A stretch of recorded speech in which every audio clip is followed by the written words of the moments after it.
The key to real happiness and inner peace is acceptance. अगर आप इसके बारे में और समझना चाहते हो तो इस वीडियो को अंत तक ज़रूर देखिएगा, बहुत कुछ सीखने को मिलेगा।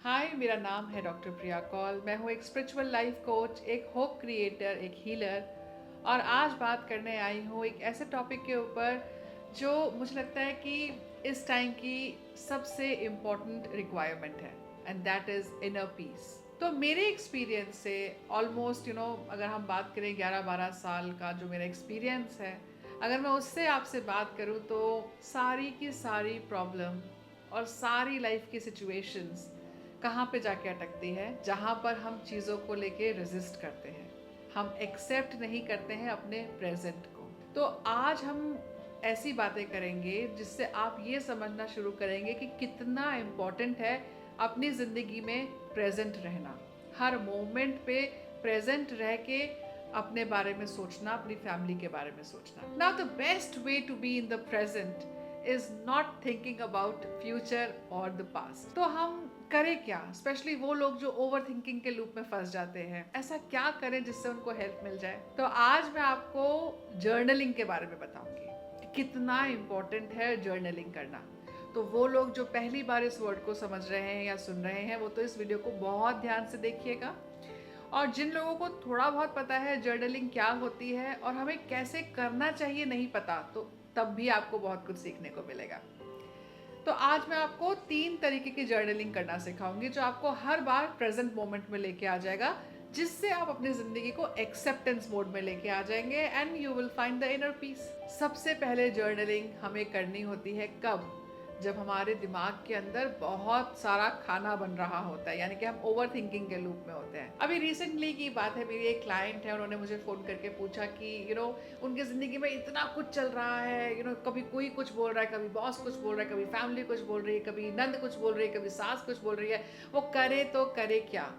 तो मैंने कहा ओके ठीक है, मैं सुन रही हूँ आपकी बात, आप ऐसा क्यों नहीं करते कि आप लिखना शुरू करो? तो उन्होंने मुझे बोला कि अरे आप ही तो बोलते हो कि लिखना नहीं चाहिए, क्योंकि लिखने के बाद हम उस चीज़ को मैनिफेस्ट करते हैं।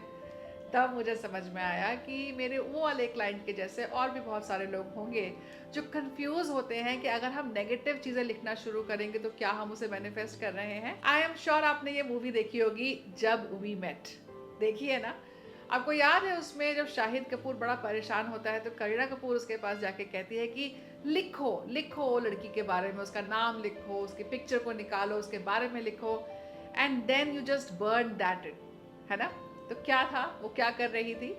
उसने हमें ये सिखाया कि जब हम अपने लाइफ के जितने भी पैनिक मोमेंट्स हैं, जितने भी डिस्ट्रेस के मोमेंट्स हैं, हम उसको लिखना शुरू करते हैं, या अगर उसकी कोई पिक्चर है उसको देखना शुरू करते हैं, तो हम उस मोमेंट को कैप्चर कर लेते हैं। और उसके बाद अगर हम उसको या तो जला दें या उसको फाड़ के फेंक दें डस्टबिन के अंदर, तो हम उस मोमेंट से अपना लिंक को तोड़ देते हैं।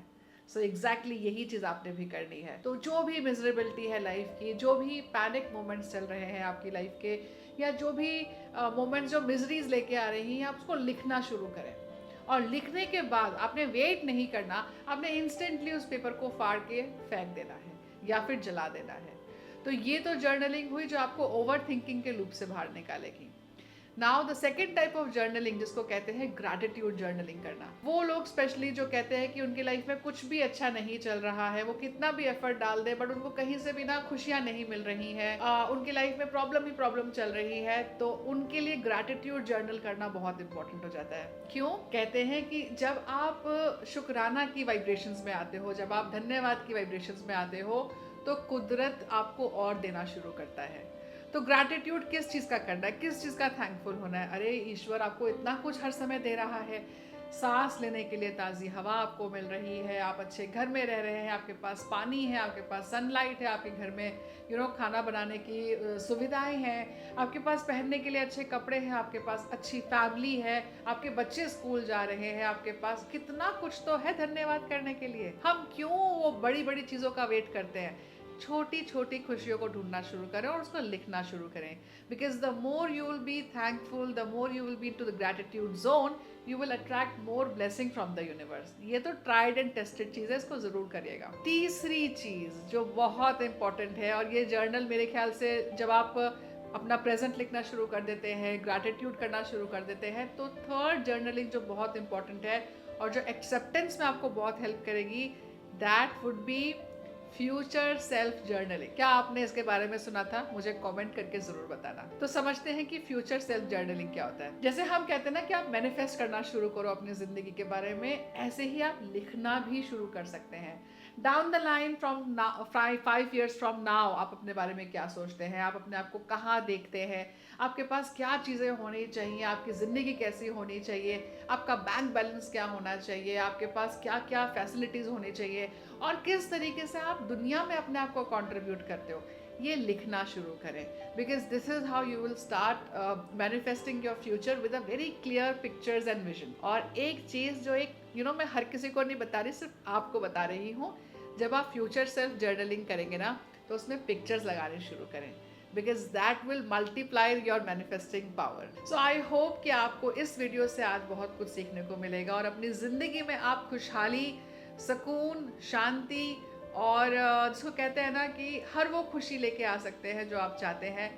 सिर्फ एक छोटा सा काम करना है, वो अपनी सिचुएशन को एक्सेप्ट करना है और जर्नलिंग करना शुरू करना है। This will really help you out and I am talking with my experience. So मुझे ज़रूर बताइएगा कि आपको आज की वीडियो कैसी लगी और आपने कितनी जर्नल लिखना शुरू कर दिया, कहाँ पर आप अटक रहे थे अपनी जर्नलिंग की जर्नी के अंदर। तो मैं वेट करूंगी आपके कमेंट्स को रीड करने के लिए। Till then, keep smiling, keep on contributing to the society, and all the very best.